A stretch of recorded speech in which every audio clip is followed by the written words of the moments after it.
Welcome back, guys. So I know there's quite a few videos out there on Mask of Fealty, and I was initially going to make a video about it when it first came out until I found out that it was bugged and wouldn't create crystals when defeating frozen targets. That bug has now been fixed, so here we are. There's a few important things to go over with Mask of Fealty that some people may not realize at first glance. If you're unfamiliar with Mask of Fealty, Withering Blade hits and bounces create a small stasis crystal and refund a portion of melee energy, and this is 7.5% per hit. Keep in mind Withering Blade ricochets up to 3 times, so we'll be getting roughly 23% melee energy back each use. And then the second part of Mask of Fealty, using Withering Blade to shatter crystals or frozen targets, releases a spread of Withering Blades. This exotic allows for great crowd control, and our subclass makes it even better. Mask of Fealty works great on stasis, but we're going to be focusing on prismatic. And for our first aspect, we're taking Winter's Shroud. Dodging slows nearby enemies, and slowing targets briefly increases your class ability regeneration by 300%. We're going to be slowing enemies constantly with our Withering Blade, so this will allow us to have our dodge up frequently, which is perfect since we're taking Gambler's Dodge to recharge our melee ability when we dodge near enemies. And then for our second aspect, we'll want Gunpowder Gamble for that stick of dynamite when we defeat targets with abilities and elemental debuff damage, and we'll be able to charge this very quickly with the amount of debuffs and abilities we have. Now for even more slow and a way to freeze enemies, we'll want the Dusk-Filled Grenade. Now our fragments take this build to the next level. First up we have Facet of Dawn to make us radiant on powered melee hit, and then our nearby allies become radiant on powered melee final blow. We'll have our Withering Blade up very often, allowing us to have radiant almost all the time, and then something cool about Mask of Fealty, the stasis crystals that the Withering Blades create count as melees. As you can see here, we shoot the Mask of Fealty crystal next to some enemies, and it grants us radiant. This allows for some crazy high radiant uptime and some high damage output. Another way we can take advantage of those Mask of Fealty crystals is with Facet of Blessing. This will start our health regeneration on melee final blow, and then when we're transcendent, health regeneration for nearby allies. As you can see here, we shoot a Mask of Fealty crystal, killing some enemies, and our health begins to regenerate. I've noticed that this doesn't work every single time, but there's also times where I get health regeneration without even meaning to, just because we have so many stasis shards and Withering Blades going around. Up next, we're taking Facet of Command. Freezing or suppressing a target reloads your equipped weapon and increases weapon stability, aim assist, and airborne effectiveness. Defeating frozen or suppressed targets creates a stasis shard or a void breach. We'll be constantly defeating frozen targets, allowing for a lot of stasis shards, and stasis shards give us 10% melee energy. High melee uptime is exactly what we're after. Now to make our Shatter and Ignitions even better, we're taking Facet of Ruin to increase our Shatter size and damage, and then increase our Gunpowder Gamble Ignition area of effect. For more survivability, we're taking Facet of Purpose for a super matching survivability buff when we pick up an orb. In our case, that will be Overshield, since we'll be using Tether. Overshield is one of the best survivability buffs right now, and on top of that, Tether helps a lot with crowd control, damage, and helps out our light transcendence uptime. For our final fragment, we're taking Facet of Protection for 15% damage resistance while we're surrounded, and this is just free damage resistance that I use on pretty much every prismatic build. Now moving on to our weapons, I recommend 2 exotics. The first one is Verglas Curve. This allows us to easily create stasis crystals and freeze enemies for our Mask of Fealty. It also receives faster draw speed when we freeze or slow a target, which we'll be doing frequently. And then the other exotic that a lot of people like using is Wicked Implement. This is great at creating stasis crystals with Headstone. It can freeze targets after applying slow with its precision hits, and it creates stasis shards for us, refilling our melee even quicker. One of the downsides to Wicked Implement is that it doesn't receive the anti-barrier stun capabilities when we're radiant. And a fun sleeper pick exotic is Cryosthesia.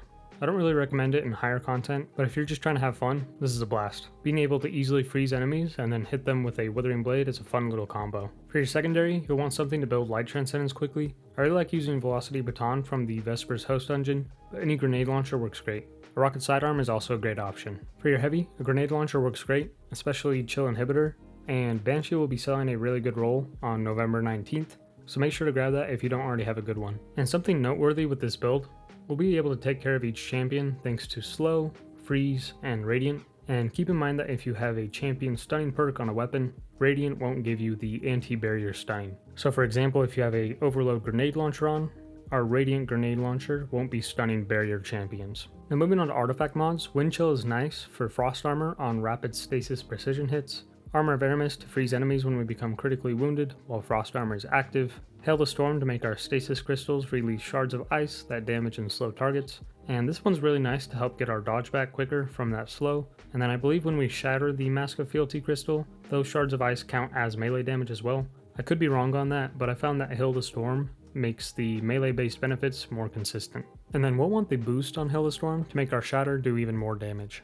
To make our Withering Blades even better, we're taking Crystalline Converter, gather Stasis Shards to gain stacks of Crystalline Converter, and then your next powered Stasis melee hit creates Stasis Crystals equal to the number of stacks you have. And then we'll also be taking the boost on this, which will create a Stasis Shard when we get a final blow with a Stasis weapon after we dodge. And the tonic for those boosts will be Refined Tonic of Stasis Crystallization. Now to make our grenade launchers better, we're taking Concussive Reload to apply Weaken when we damage a boss, a champion, or break a combatant's shield. The combination of Weaken and Radiant allows our weapons to do some pretty good damage. And then we're taking Brain Freeze to make frozen enemies slow nearby enemies, and then finally Served Cold for class ability energy when we pick up a Stasis Shard, and then melee energy when we pick up a Void Breach. For our armor mods, on our helmet we're taking Stasis Siphon for orbs on our Stasis weapon final blows, and then Hands On for super energy on our melee kills. And you'll get your super pretty quick with this build. On our gauntlets, Impact Induction for grenade cooldown when we do damage with our shurikens, and then Heavy Handed for orbs on powered melee final blows. Keep in mind that these work with the Mask of Fealty crystals. On our chest piece, just take whatever damage resistance mods fit the current activity you're doing, and then on our boots, we're taking 2 Stasis Weapon Surges for 17% increased damage, and then Recuperation for health on orb pickup. Finally, on our cloak, we'll want Time Dilation to give our Stasis Weapon Surges increased duration, and then Reaper for an orb on weapon kill shortly after we dodge. Now for the gameplay loop, you want to use your shurikens frequently, dodge when you need to get them back, use your Stasis Weapon to freeze enemies, and get Frost Armor and precision hits, and then build Light Transcendence with your secondary weapon. Use Transcendence when you get it, and then you can spam your shurikens. It's a really fun build, hope you guys like it. As always, the build link is down in the description, and enjoy the gameplay. Alright, we have the Chamber of Starlight Master Lost Sector, we have Void and Stasis Surge, Solar Threat, Overload and Unstoppable Champions, and then we have Attrition. We're 17 light under, and for our weapons we're taking Verglass Curve, and then we have Velocity Baton with Demolitionist Adagio, and then Chill Inhibitor with Rhyme Stealer Explosive Light. Alright, I'm gonna start off, focus on that sniper. Get a stun off with our shuriken, maybe? No, we can use our arrow.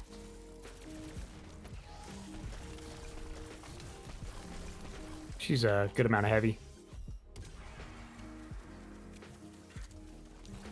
We're using Demolitionist so I can reload by throwing a grenade, which is nice. Got our Light Transcendence up. Just gonna take care of these guys real quick.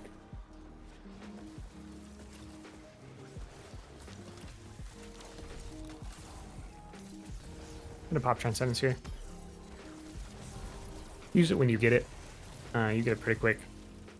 It's also really good when you're Transcendent. You can throw a ton of shurikens.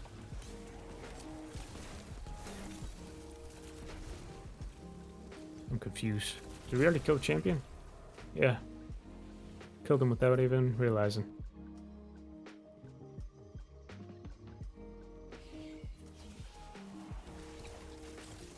Get a crystal down, hit it with the shuriken. We'll tether here.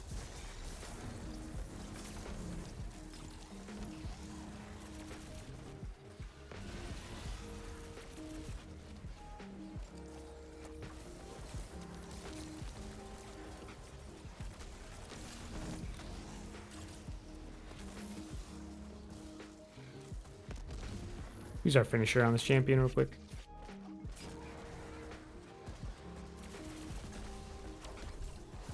Oops. Messed up my shuriken. It's all good. Pop Transcendence here.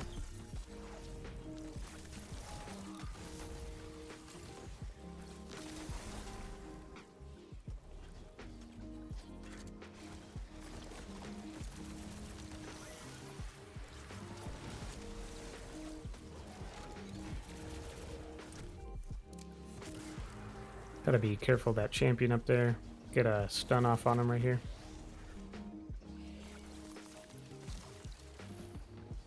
Make our way up. Some heavy. And then we'll use our finisher.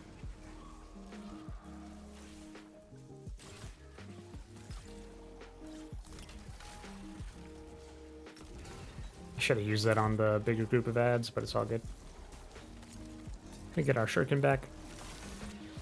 Use our tether.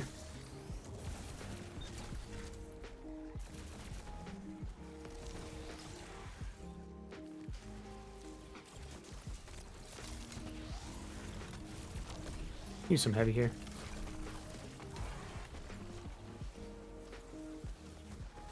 Pop Transcendence. Just take care of this champion.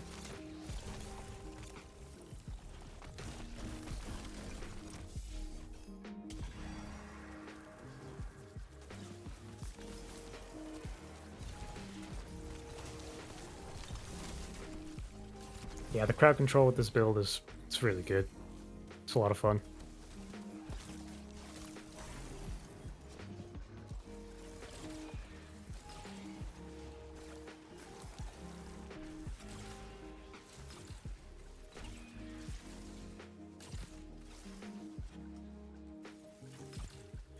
Gotta worry about that champion up top.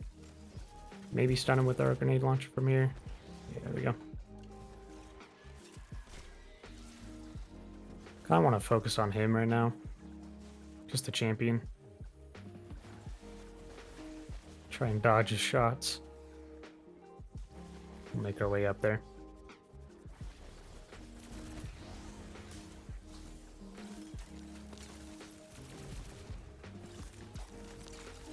We'll use some heavy here.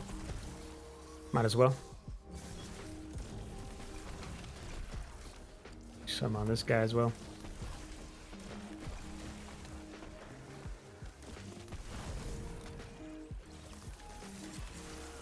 Alright. Almost killed myself with the gunpowder gamble. Pretty quick lost sector. Hopefully you can see the potential of the build. It's honestly a ton of fun. Give it a try, and I will see you guys in the next one.